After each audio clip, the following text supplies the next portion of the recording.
Down by the edges of a small river, an unusual dinosaur is searching for food. Though not much larger than a rooster, Buitreraptor is an efficient and deadly hunter. He mostly goes for lizards and small mammals. However, today, a meal may come to him. Moving through a fallen tree, he and the rest of his pack, numbering 6 in total, know that they may be receiving a visitor. However, they are amongst the smallest predators in the forest and stick to cover as much as possible. And just as well, because out of the forest, a giant is approaching. They first feel its footsteps through the ground, and then while peering out the holes in the tree, see it slowly breaking through the foliage. Standing 4 meters tall, measuring over 13 meters in length, and weighing 8 tons, is Giganotosaurus, one of the largest predators ever to have lived, even larger than T-Rex, the top predator of its age. The giant steps past the fallen tree and walks towards the river's edge, but he is not here to drink. Instead, he lays down on his stomach and rests his jaws on the ground, and opens his mouth, revealing his massive, serrated teeth. Now the Buitreraptor male slowly steps out of the tree trunk, and for some reason walks towards the prone Giganotosaurus, making sure to stamp his feet in the sand. Upon hearing this, the Giga moves one eye to the Buitreraptor's direction. He can clearly see and hear him, and remains still. The small Buitreraptor draws even closer and walks right up to the massive carnival's jaws. He examines the open maw in front of him and then pushes his head inside the Giganotosaurus's mouth. And now the reason behind his seemingly suicidal actions are revealed. He picks at the larger carnival's teeth and gums, grabbing bits of meat, dead skin, and even some parasites that are on the Giga's skin. The Buitreraptor is the Giganotosaurus's cleaner and dentist. No sooner has he begun his task, the rest of the pack join him, though the 2 youngest members take longest to participate. After all, it takes a lot of courage to go anywhere near a super predator, let alone pick at its teeth. While most concentrate on the mouth and head, some run along the giant's body, picking off parasites or insects that are attracted to the smell of the dinosaur.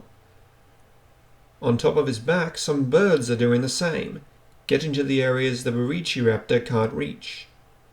Inside the Giga's mouth, one of the small predators sees the reason for his visit. This male is old, and a few of his teeth are broken from previous hunts. This makes him more susceptible to diseases like rot tooth, and so he needs the Buitreraptor to keep his mouth as clean as possible and reduce the likelihood of infection. Every time he makes a large kill, he comes here and the Buitreraptor get a free meal.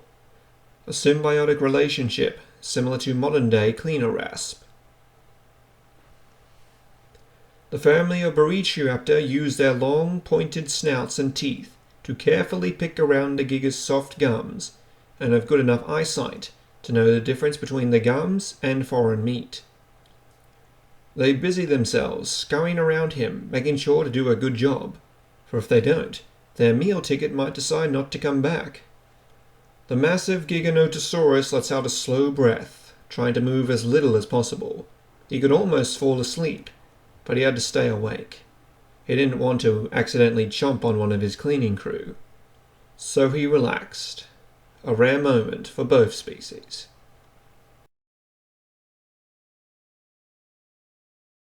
Hello everyone and welcome back. Today we will be breaking down a lesser known species of raptor by the name of Buitreraptor. Buitreraptor was a small dromaeosaur that lived around 98 million years ago in Argentina. 4 specimens have been found in the same formation. It is the only known member of its genus, and its name means vulture raider. It measured at 1.5 meters long, 0.5 meters in height, and weighed around 3 to 5 kilograms. so about the size of a large rooster. Its skull was flat, slender, and very elongated compared to most dromaeosaurs, and it had many teeth that lacked serrated edges. They are, however, curved and flat, so it likely went after small prey like lizards and rodent-like mammals, and not going after prey larger than itself.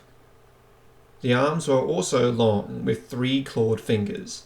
Its body was long as well, with a shallow ribcage, so it may have been the ferret or weasel of the dromaeosaurs.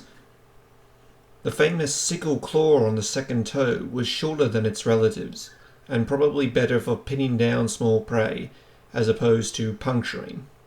Although no evidence of feathers exist, it's likely that it had them, as many of its close relatives had them as well. The discovery of Buitreraptor is important because fossils of dromaeosaurs of any kind in the southern continents are quite rare, showing that their ancestors may have been around before the supercontinent of Pangaea broke up. This is still a theory, however, and more research and fossil evidence is required. Buitreraptor seems excellently adapted for hunting small prey. With its long and thin form, this would have made it excellent for getting into small areas, and its long narrow skull good for probing small hiding places where its prey might hide. They may have even been agile enough to try and snatch small airborne prey, or grab fish from water. Now for the record in relation to my narration section, there is no evidence of a symbiotic relationship between itself and Giganotosaurus. It's just a little fun speculation, like I do for each one of my videos. But what do you think of Buitreraptor? Would you like more of the smaller dinosaurs covered in future videos, or prefer me to cover the big boys? Until next time, thank you for watching.